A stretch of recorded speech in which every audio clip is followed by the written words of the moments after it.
নমস্কার বন্ধুরা, পার্বতী রান্নাঘরে সবাইকে স্বাগত জানাই। আশা করি তোমরা সবাই ভালো আছো আর আমিও ভালো আছি। আজ আবার আমি চলে এসেছি আরেকটা নতুন রেসিপি নিয়ে। দেরি না করে চলো শুরু করে দিচ্ছি। প্রথমে নিয়ে নিয়েছি আমি চিকেনের উপর দিয়ে দিয়েছি নুন আর জিরে গুঁড়ো, লঙ্কা গুঁড়ো আর গরম মশলার গুঁড়ো, আদা রসুন বাটা আর একটু টক দই দিয়ে এখন আমি ভালো করে একটু মেখে নেব। এখন আমি ভালো করে মাংসটাকে মেখে একটু ঢেকে রেখে দেবো 10 মিনিটের জন্য। মাংসটা রেস্ট হতে হতে আমি একটা কড়াই বসিয়ে দিয়েছি, তার মধ্যে একটু সাদা তেল দিয়ে দিয়েছি।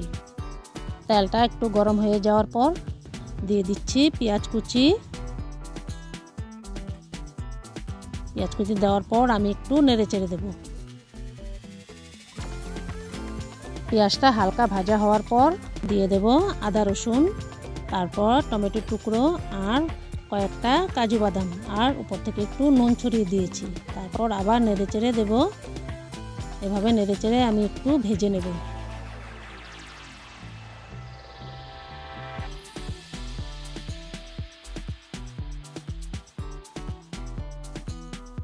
তিন চার মিনিট সবজিগুলোকে ভাজার পর এখন নরম হয়ে গেছে আর লাল লালও হয়ে গেছে।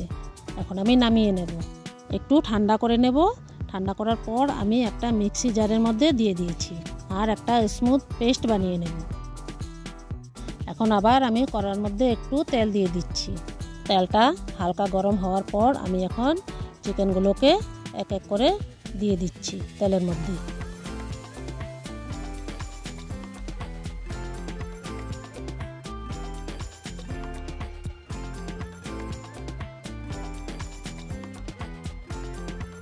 প্রথমে আমি হালকা আঁচে চিকেনগুলোকে এক সাইড ভেজে নেব।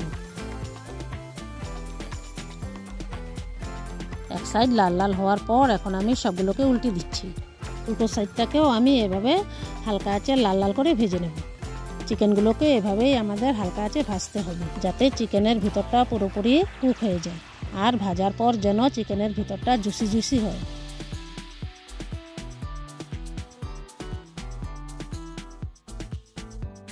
দুটো সাইডে কিন্তু আমার চিকেনগুলো এখন ভাজা হয়ে গেছে। এখন আমি নামিয়ে নেব। এক এক করে চিকেনগুলোকে আমি সব নামিয়ে নিচ্ছি। তারপর আমি আরেকটা কড়াই বসিয়ে আবার একটু সাদা তেল দিয়ে দিয়েছি। তেলটা একটু গরম হওয়ার পর দিয়ে দিয়েছি দুটো শুকনো লঙ্কা, এলাচ, লবঙ্গ আর দারচিনি। ফোড়নটা একটু ভাজার পর এখন আমি দিয়ে দেব আমি যে পেস্টটা বানিয়েছিলাম সেটা, আদা রসুন পেঁয়াজ টমেটো, সেই পেস্টটা এখন দিয়ে দিচ্ছি।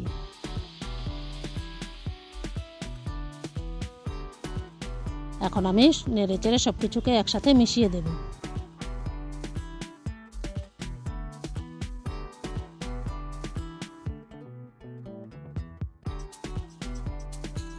এখন দিয়ে দেব হলুদ গুঁড়ো, লাল লঙ্কা গুঁড়ো, কাশ্মীরি লঙ্কার গুঁড়ো, একটু নুন আর চিনি দিয়ে আবারও আমি মশলার সাথে সব কিছুকে মিশিয়ে দেব।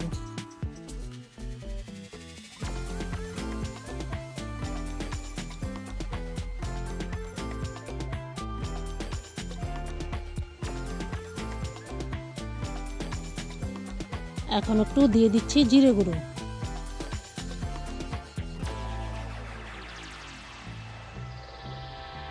জিরে গুঁড়োটাকেও আমি একটু নেড়ে চেড়ে মিশিয়ে দিচ্ছি।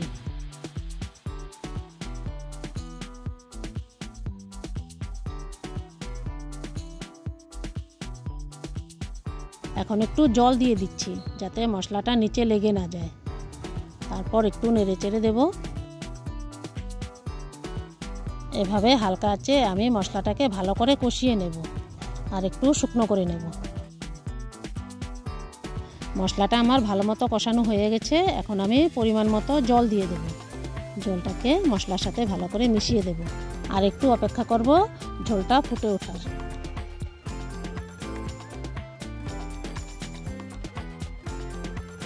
ঝোলটা আমার এখন ফুটে উঠেছে। তারপর দিয়ে দেব ভাজা চিকেনগুলোকে। চিকেনগুলো দিয়ে দিয়েছি।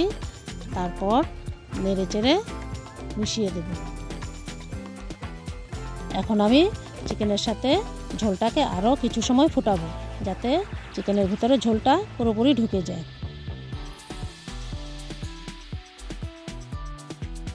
তারপর এখন আমি দিয়ে দিচ্ছি হাতে ঘষে কসুরি মেথি, তারপর দিয়ে দিচ্ছি আমুল ক্রিম। এখন আবার একসাথে সবকিছুকে মিশিয়ে দিচ্ছি।